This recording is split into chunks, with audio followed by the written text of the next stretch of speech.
yours truly, Trevor, and this is Juan. Hello. How are you doing today? Start like that every time. Yeah, I'm completely under the weather, but we take no days off. Nope. Hashtag gut check. Goddamn right. Do your job. Do your job, yes. Anyway, we have a couple things to talk about real quick. We're going to talk about the NBA trade deadline, and we're going to talk about the Boston Red Sox trading of the Mookie Betts. Lack thereof, because there's a lot of things going on there. So we get to that. I don't know what's up with that. So look, and then you have my take on why this trade is a huge mistake, and or it's very good. We don't know which one. No. I'm going to tell you why this is complete bullshit. Or it's just very good. I don't know. Well, of course you will think about it. You're a Yankee fan. So no, it sucks. It sucks. We'll get to that. Yes. We'll get to that. Okay, no problem. So yesterday was the conclusion. No, Wednesday, I believe. It was Wednesday, right? No, I think it was yesterday. Oh, I'm getting mixed up. So yesterday was the conclusion of the NBA trade deadline. Major trades happened. Some teams that should have made trades didn't make trades, and some people that made trades just was wondering highway robbery. Like, what you got thinking? And we're gonna get to that in a second. And also, the New York Knicks once again proved they're a terrible franchise. What else is fucking new? So yeah, we get started with the trade, sir. All right, let's start with the Capella one. Okay. Capella winds up going to Atlanta Hawks from the Houston Rockets. There were more people in this, but nobody cares about them. Yeah. Oh man, I don't know what to say about this trade. At first, I was upset about it in the Houston side because like you gave up pretty much your only inside defender from everybody else, but you did. I really think they did this more for salary cap reasons than anything else. But I'm not entirely sure, to be 100% honest. He is a complete liability on offense. He gelled really well with Chris Paul. But now that Chris Paul is just a straight playmaker, but now that he's gone, what type of offensive production did Capella really have? I'm not entirely sure. So, even though they gave up inside leverage, I don't know how big of an impact this really goes, to be 100% honest. It will bite them in the playoffs because last night they did still beat the Lakers regardless, but I can guarantee you one thing. That ain't happening in May. It's going to be in April because that's where it's going to end in April because they're losing in the first round. So they're going to finish in April. So anyhow, honestly speaking, I think that this trade, to me, obviously they couldn't pay him because they're already paying James Harden and they're already paying Westbrook a ton of money. Well, they have acquired the Thunder's salary from Oklahoma City. So it's like, okay, you couldn't pay him, so you have to get rid of him. But now it's like you just done financially screw yourself over. Which, honestly speaking, I think Daryl Morey's probably in his way out of here, Houston anyway. I think he's out of Houston anyway. I don't know. I say that because he's run his course. He's been there for like a billion years. A billion years and hasn't done anything.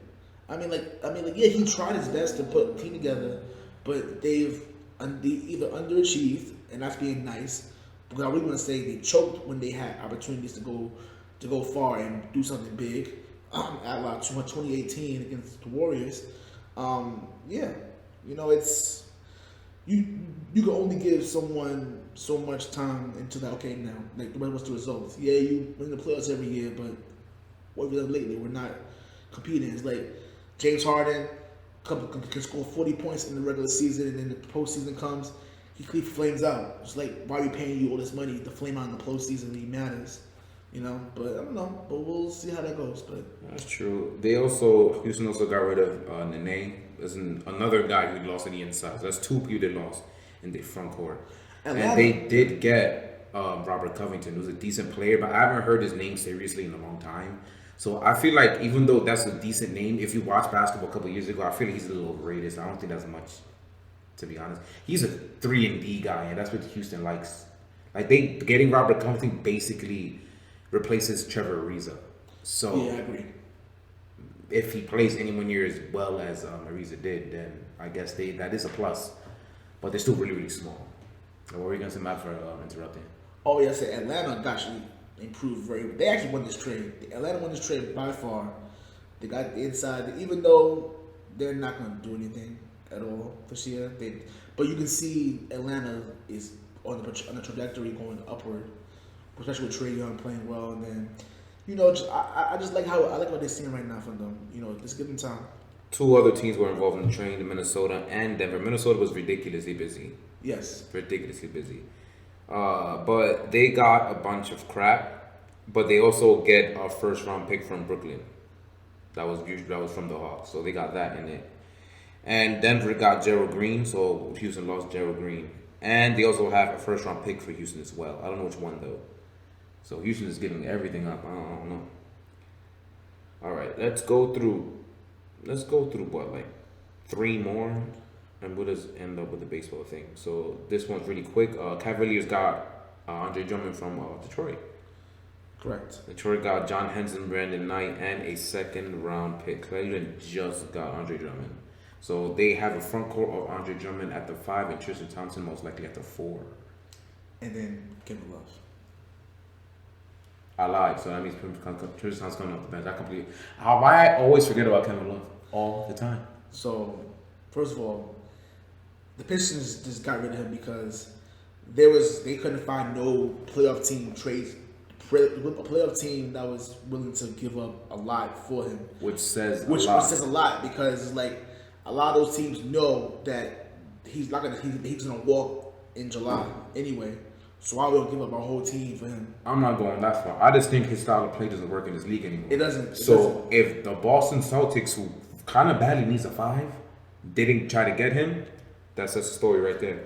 But then they're saying that for Cleveland's concern, it's like, so we went to Cleveland, right? So it's like, you have Tristan Thompson there.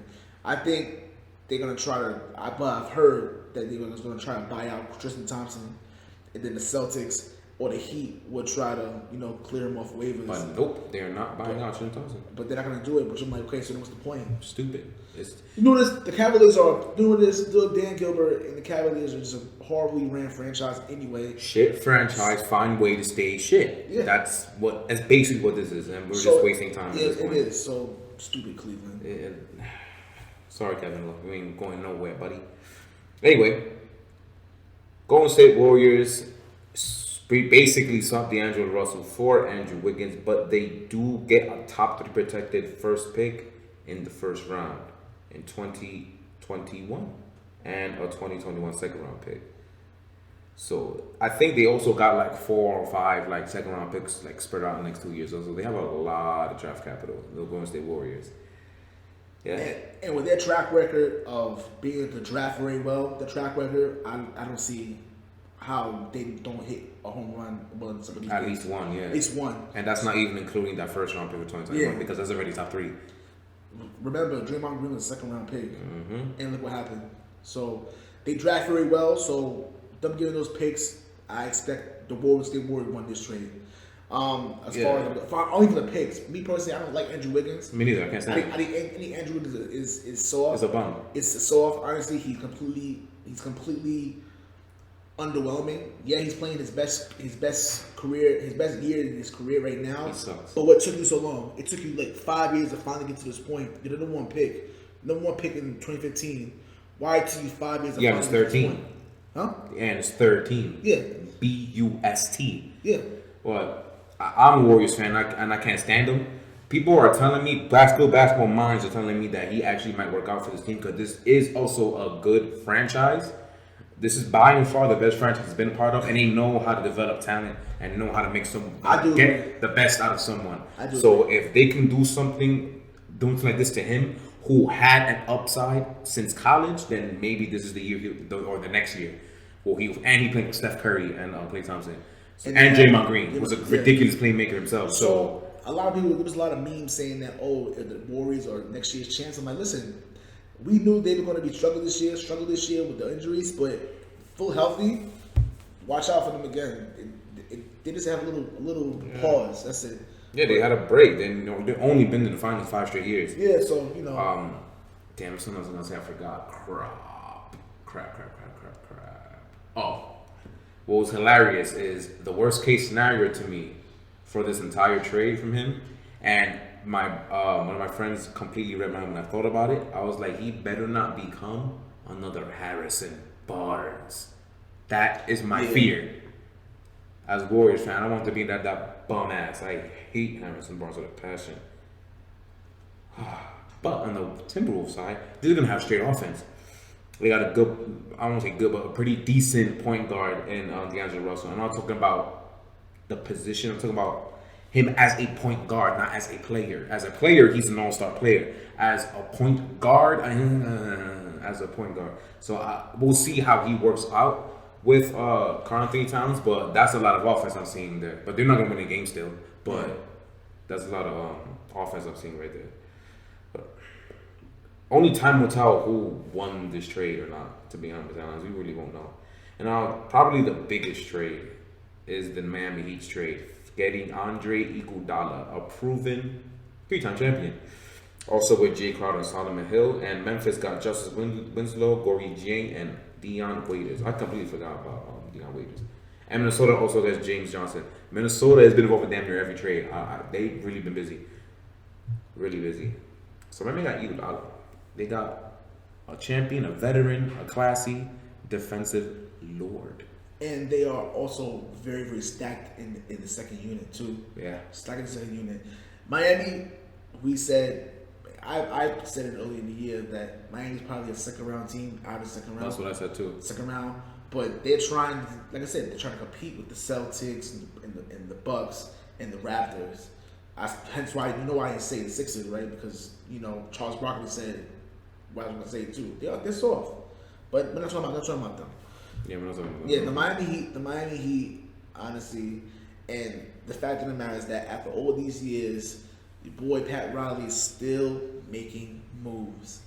He's been coaching and running around the NBA for a better part of 40 years now. Yeah, so it's like, he's still active in these streets and how respected. He hasn't changed. And my thing is that early in the year, we said, how is Jimmy Butler going to, he going to go there by himself and it's nothing. But look at him. He's matured a lot. He's with Eric Spoelstra. He's and matured Pat a Riley. lot. Eric Spoelstra and Pat Riley. How was he not going to be happy and playing as artist with them? Yes, Eric Spoelstra is a Hall of Fame coach. So yeah, the thing is people are starting to peg them towards Eastern Conference Finals and maybe even an Eastern Conference representative. No. What they're still missing to me is that guy. I've never thought of Jimmy Butler as that guy. He's a beautiful basketball player, and he can be clutch at times and take over games at times. He's not number one. But I don't think he's a true number one player. They still don't have that number one player yet. And I'm not entirely sure if all the pieces in the team is good enough to rally together and still make a run. I'm not like a Spurs-ish type run, but there's no real number one outside Tim Duncan. Back in the day, I'm not sure. I don't think because Bucks have Giannis, even though he still technically hasn't proven it. I still believe that Giannis will be taking over game and finishing game in the East more than Jimmy Butler will. I agree. So I'm not sure if this pegs them to go against one of the LAs in the West. I don't see them getting. I don't see them beating Boston in the second round. If they play Boston in the second round, I don't see them. That's a series I would love. I would see it great. It would see it great, but I don't think they would beat the Celtics. That's a pretty good matchup. It would be a great now matchup. Think about it. If you think about it, if you remember the 17 or 16. I think it was 17. We played. They wound up matching up, right? Yeah, we played the Bulls a couple of years ago. It was the Bulls in the first round against Jimmy Butler. Rondo's on the team, remember? Mm-hmm. And Rondo got hurt. It was a while ago. Yeah, Rondo got hurt. He was down 2-0, and then Jimmy Butler had to, take over the team. He couldn't. He was much younger though, but he hasn't improved in that aspect where you can carry a team in the playoffs. Yeah, you can do it in the regular season, whatever, but do it in the 7-game series, I just don't see it. That's what I'm saying. I don't really see it. But there's a first time for everything, so this could be the year for all we know. But based on what we've seen and what we believe, I don't see with them yet. I don't see them going past Milwaukee. I could see them going Eastern Conference Finals though. It's a possibility. I can see it 100%. I don't. But I'm going past Milwaukee. I'm not sure. Again, Milwaukee's technically a question mark too. Everybody's riding on them. They got locked the F up last year too against Kawhi Leonard. Albeit it's Kawhi Leonard, but still, you know what I'm saying? Like, nah, I don't know, man. I don't think they're there yet. Still, they kind of remind us of the Bengals in football. In football, when the Bengals would be top 3 seed, great regular season, then they I don't go that far. shit. No, I'm saying everyone was like, oh well, they're good. They're good. Like if they were winning one or two playoff games, then yes. But they couldn't even do that. The Bucks won their first playoff series in like almost 20 years last year. So it's like, we didn't improve much, but we just gotta figure it out. But Miami, they made some good moves. They definitely did though. They improved, no question. They improved, but I think the most out of anybody they improved. They still gonna, to me, they second round, no further. That's it. I got them. It depends where they match up. That's the thing with me. Well, that's true. I think they're currently 4th right now, behind the Celtics by like a game. Like the Celtics is tough in Milwaukee, so I think they can. Depending how Indy looks too. Otherwise, those 3 to me are the hardest teams. I think they can beat Philly. Those are the 3 hardest teams to me. They have to go up against. If they have to go against any one of these 3 teams in the second round, that's scary. 3. If they don't, then I think they're going to the East Conference Finals. If you think about it, if the playoff picture ends now, you can get 3 really tough Eastern Conference matchups in the first round. Like the Celtics will probably play the Sixers or the Pacers in the first round. Yeah, y'all don't want to see the Sixers. Honestly speaking, that Boston does not. The Celtics. Honestly speaking, Embiid will literally look like Kareem Abdul-Jabbar if they play. They cannot stop the inside post. As if Embiid will be unstoppable. The only way is to bounty gate him. Like okay, I may have to do that. If y'all take him out, but then Ben Simmons is do the same thing if he goes that. But yeah, true is like especially Indiana. Indiana's a tough matchup too for us too. Remember last year? They are tough. Last year, Turner and company. If Oladipo doesn't get hurt, we definitely don't sweep them. But it's tough. The East is good this year. There's gonna be a lot of tough matches in that first round. Definitely. And then the Raptors too. The Raptors, even though Kawhi Leonard was like, yo, we didn't miss a beat. It's tough. It's tough. Definitely tough. But we'll see. So that's all we have to say about the NBA trade deadline. I believe we'll have a roundtable within the next 2 weeks. Yeah. I think the week after All-Star. All-Star is next weekend, I believe. I think. So the Tuesday or Friday after that, we'll have the roundtable with the other guys, and we'll talk more about this if relevant and whatever happens. But right now, let's move on to the MLB. Notice, no NFL in this podcast. Because we can talk about NFL for the entire rest of the offseason if we want to. But no, we're not going to do that. Because of everybody else. Everybody else gets love today. Yes.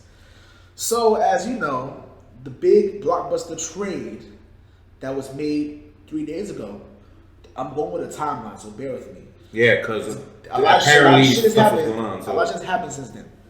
The Boston Red Sox have traded their MVP, World Series champion, Golden Glove winner. They traded alongside with David Price. You hear those accolades. Alongside David Price to the Dodgers. You know the same Dodger team that went to the World Series 2 years in a row? 2 years in a row? Yeah, that team. They sent David Price and Mookie Betts to the Dodgers. In return, the Red Sox get Alex Verdugo, who had a pretty decent lead last year, and another picks or whatever they want to do right there. All right, so hold thought. Now, as a Yankees fan, this is why I said this sucks, because now Boston lost their best player, right? Okay, so they're easier. Okay, cool.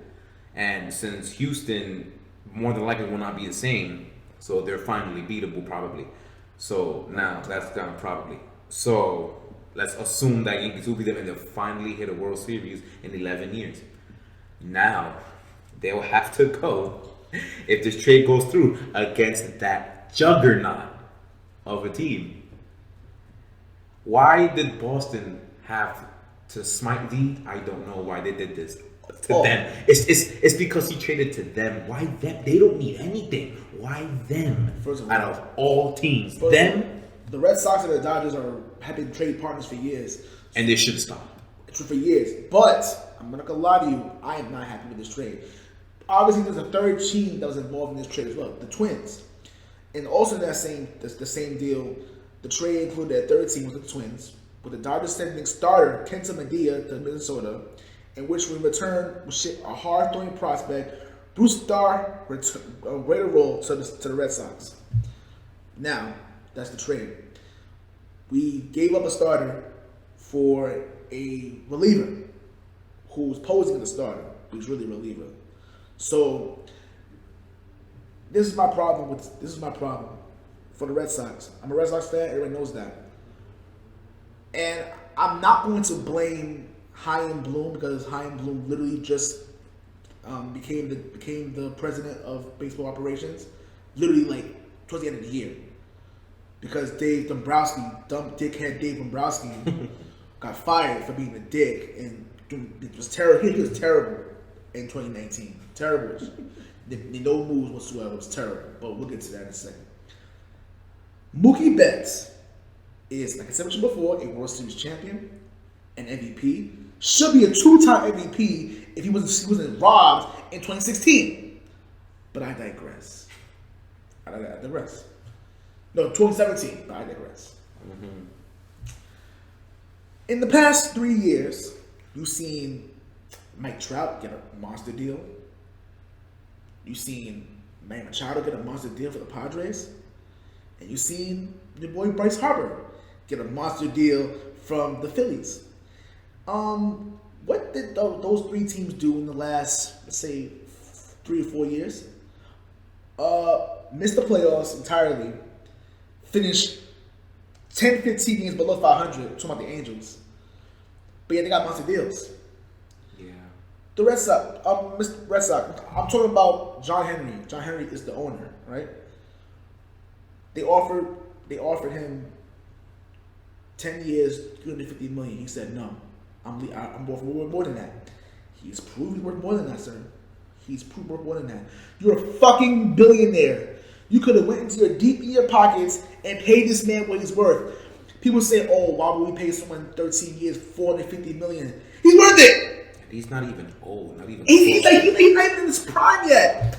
He's not even in his prime. You're gonna trade somebody who's a once in a generation player. Him and Mike Trout are once in a generation players who deserve that money. He's definitely one of the Red Sox best players in God knows how long. How long? Why do we feel the need to trade players so early for? What was the point? Did the same thing with Nomar years ago.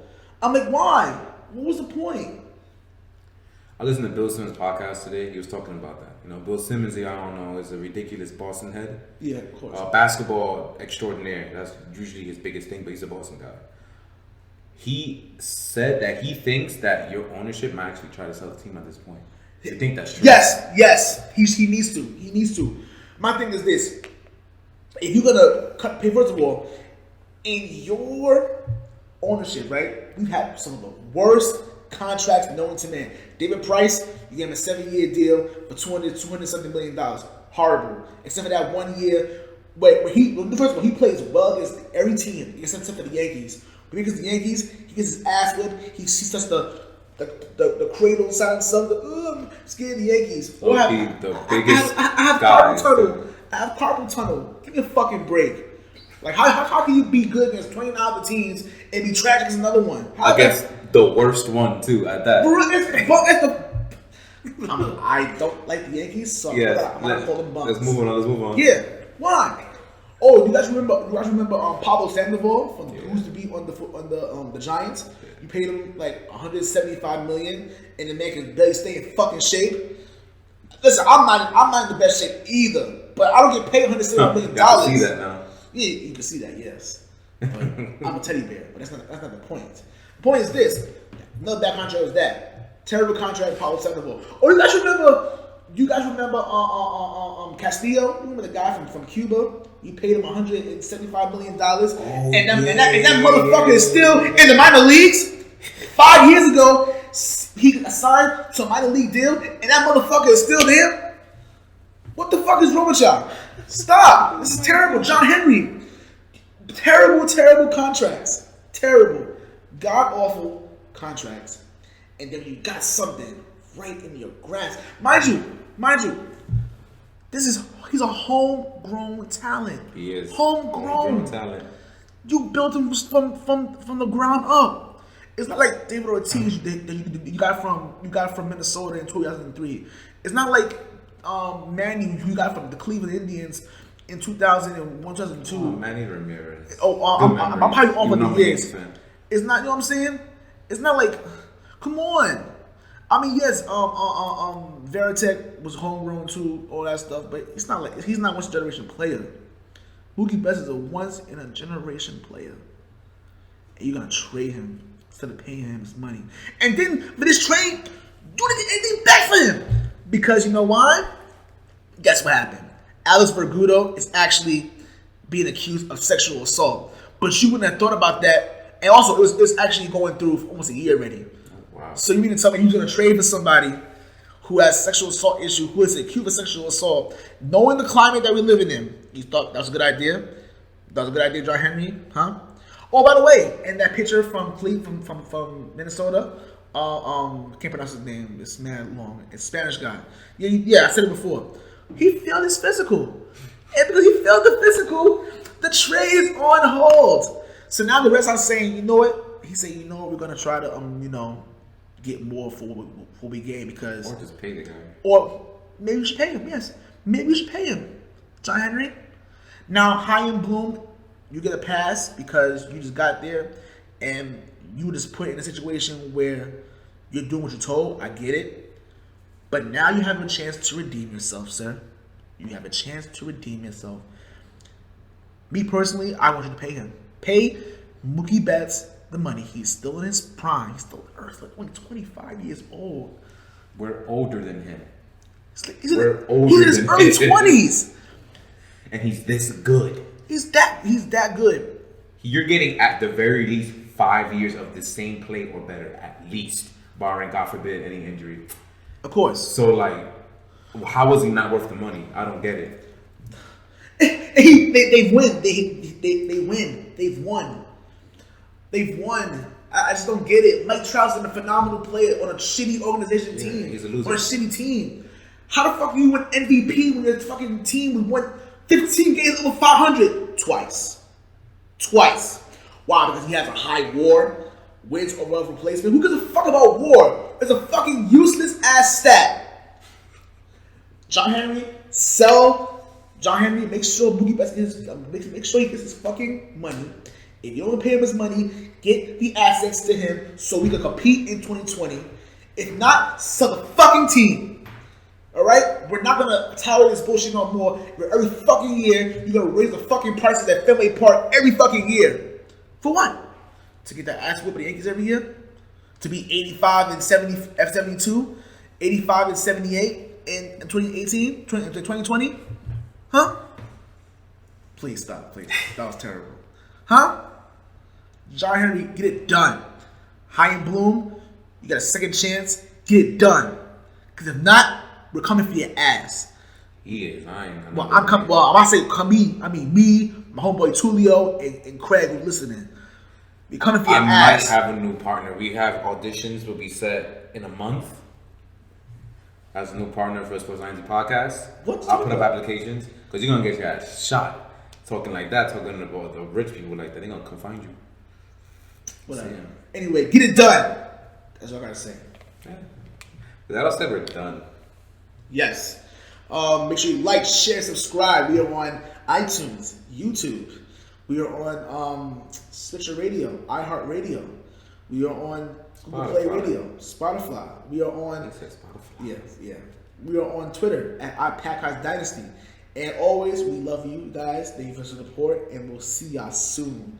Peace. Well, I'll see you soon. I don't know if Boston can come for his ass or not. We love you all. Peace out.